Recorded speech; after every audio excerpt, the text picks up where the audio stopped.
Hello guys, welcome back to our channel How To Tutorials. In this video, I'm going to show how you can cancel your Bilibili subscription. So without further ado, let's get straight into the video. Firstly, you'll have to open the Play Store app on your device.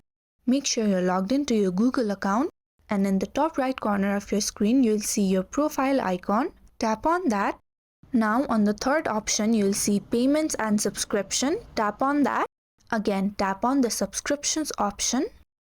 So if you have any app subscriptions, it will be shown on the page right here. But since I do not have any, there's nothing being shown on my screen. But if you have any, including the Bilibili application, you'll have to tap on the specific app. Then you'll be led to a page where you can manage subscription. On the manage subscription page, at the very bottom, you'll be able to see a cancel subscription option. If you tap on it, you might see a pop-up that says either confirm or cancel your Bilibili subscription. If you tap on OK or confirm, your Bilibili subscription will be successfully cancelled. So if you found the video to be helpful, don't forget to like, share and subscribe to our channel.